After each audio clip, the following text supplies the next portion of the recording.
Salut à tous, moi c'est Olive Zenjan et bienvenue sur ma chaîne Comment ça marche Canada. Sur cette chaîne, je partage avec toi mes expériences ainsi que tout ce qui peut t'aider pour réussir ton intégration sans stress au Canada. Aujourd'hui, je vais partager avec toi un chapitre très personnel de ma vie. Il y a 13 ans, j'ai pris une grande décision, suivre mon mari au Canada. C'était un moment rempli d'excitation, mais aussi d'incertitude. Avant de quitter mon pays d'origine, le Cameroun, je suis allée au marché faire plusieurs achats parce qu'il y a plein de personnes qui me disaient au Canada, il fait froid. Sincèrement, je ne sais même pas comment tu vas faire pour vivre là-bas. Du coup, je me suis rendue au marché. Je suis allée acheter des grosses chaussettes que les Bayam Salam, pour ceux qui sont pour les Camerounais, que les Bayam Salam portent souvent au marché. Je suis allée acheter un long manteau qui m'arrivait jusqu'à la cheville. Oui, mon manteau était rembourré. Sincèrement, là, mon manteau était un peu comme le manteau de Colombo. Donc, moi, je voulais vaincre le froid. Et une autre chose, je savais que mon mari, lui, l'aimait beaucoup, le taro.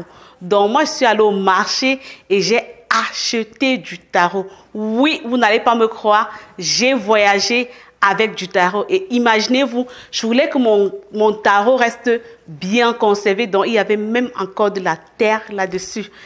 Et aussi, avant de voyager, donc moi, j'ai voyagé avec une fille de 6 mois. Avant de quitter, c'était un peu difficile parce que elle collait beaucoup sur moi. Donc, il fallait bien que je me prépare, que je fasse des belles tresses pour mon voyage. Je suis allée au salon de coiffure et les mèches que j'ai trouvées là-bas, sincèrement, j'ai fait avec. Je me rappelle ce que la dame avait. Elle avait beaucoup de mèches blanches et comme une mèche noire. Donc, je suis décidée de me tresser avec. À la fin, le résultat était affreux. Mais qu'est-ce que je pouvais faire? C'était la veille de mon voyage. Il fallait que je me tresse pour pouvoir voyager.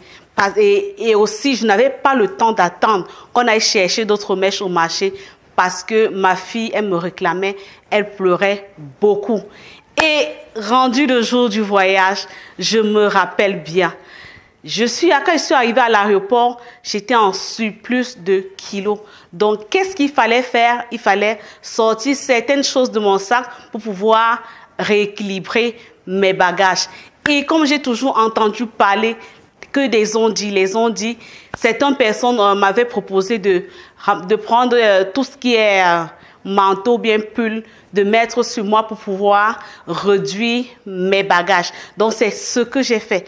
Imaginez-vous, je pense que j'avais 2 pulls, j'avais mon long manteau, j'avais ma fille de 6 mois avec moi et comme valise à main, vous savez quoi? J'avais un sac avec une sangle de 2 cordes. Donc, imaginez-vous, j'avais un petit sac de 10 kilos que je transportais justement avec ma fille. Donc, sincèrement, là, quand j'ai débarqué à Montréal, quand mon gars m'a vu, il a ouvert les gros yeux parce que non seulement j'étais avec des longs rastas tout blancs et j'étais avec un long manteau, je t'ai dit là, j'étais fraîche. J'étais prête à affronter le froid. Et bien même quand je suis arrivée à la maison, les enfants, je suis arrivée dans une famille d'accueil, les enfants de cette maison-là se sont moqués de moi. Ils étaient surpris de voir quelqu'un qui arrive là avec un long manteau. Et ce soir-là, j'ai retiré mes longues chaussettes pour porter parce que j'avais froid. Donc, c'était comme horrible. Et après toute cette moquerie, le lendemain, j'ai décidé de mettre tout ça à la poubelle. Parce que sincèrement, ça n'avait rien à voir avec ce que les gens mettaient ici au Canada. Vous voyez, je me suis basée sincèrement sur les ondits et tout ce que j'ai fait, c'est d'écouter tout ce qu'on me disait par-ci, par-là. Je n'ai pas fait mes propres recherches. Je n'ai pas fait mes devoirs. Donc, je suis allée chercher les gros manteaux. Imaginez-vous tout l'argent que j'ai dépensé pour faire ces achats-là. Je suis allée chercher les gros manteaux que j'ai mis à la poubelle. Je suis allée chercher les chaussettes que j'ai mis à la poubelle. J'ai porté le taro pour venir ici au Canada. Et lorsqu'on a cuisiné ce taro-là, on a jeté la moitié. Et ce qui est curieux, au Canada, il y a le taro. Je n'ai pas pris la peine de m'informer pour savoir ce qu'il y avait ici avant de faire mes bagages. Et une autre histoire drôle. J'ai une amie la semaine passée qui m'a dit, elle a reçu quelqu'un chez elle et devinez quoi? Il est venu avec un sac de maïs de 5 kilos. Imaginez-vous 5 kilos de couscous de maïs, sincèrement. Toujours un manque d'informations.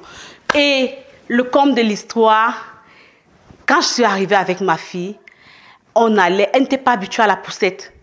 Elle n'était pas du tout habituée à la poussette. Donc, chaque fois qu'on sortait ensemble, on la mettait dans la poussette. On terminait notre bout de chemin avec la fille dans les bras et on continuait avec la poussette comme ça. Parce que chaque fois qu'on la mettait dans la poussette, elle pleurait, elle s'agitait. On était obligé de la porter. Et ma fille aussi, à un moment donné, est tombée malade. Je suis restée à la maison avec elle. Elle toussait. Je ne savais pas ce qu'elle avait. Elle toussait, elle toussait.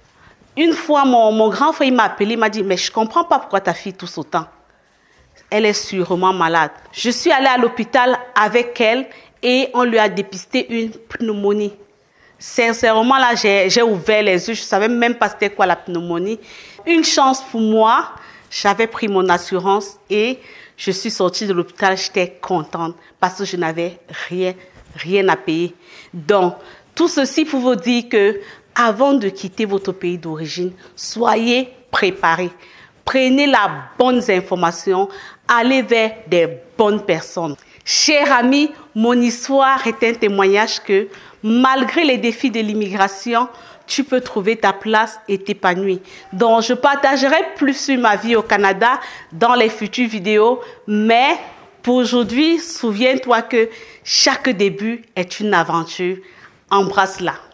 Partage avec moi en commentaire ton histoire d'immigrant. N'hésite pas à partager cette vidéo. Abonne-toi pour ne pas manquer les prochaines vidéos et je parlerai plus en détail de ma vie au Canada. Prends soin de toi et à très bientôt. Ta réussite dépend de toi.